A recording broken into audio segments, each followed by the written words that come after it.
Nou, ik zei een raam uit het midden bij.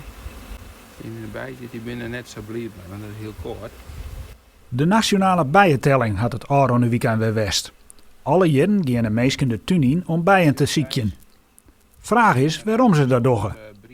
Imker Peer Saal uit Ije kan dat precies uitlezen. We doen maar een liedje, individueel doen we allemaal maar een liedje inzet. Maar als we die gegevens verzamelen, dan krijgen we wel over heel Nederland een beetje een inzicht van wat er al hier is. En dan kun je dat vergelijken met het jaar ervoor. En dan, ben we daarin in groeid, of is het beter worden, of binnen de oren soorten bijkwamen.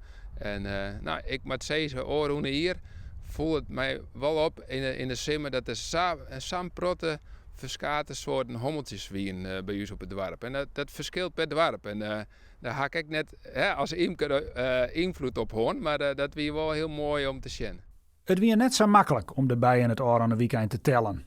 Het waar zie het net heel mee. In vergelijking met vorig jaar binnen de bijen echt minder actief. Het is wat korter. De laatste weken komt het heel stadig op gang de natuur. En dan middags just wel wat hommeltjes en zo. En met de bijenteldag dan gaat het ook over de wilde bijen eens. Dus mijn hunningbijen, die kun je stellen, maar dat doet er net aan. Het gaat echt een beetje van hoeveel hommeltjes en wilde bijen die kun je stellen. Ook al is het nog heel iets aardig koud, een aantal hommels is alweer behoorlijk actief. Hommeltjes die zwargen nou ook dus voor bevruchting van die bijvoorbeeld bessenstruiken en alle struiken die nou in de bloei staan.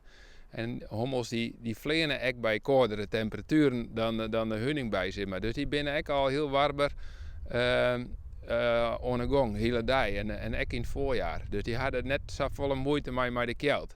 Maar het had wel invloed op de telling van oorlogen weekend. Als het echt kort is, dan telt het altijd minder dan mij mooi waar.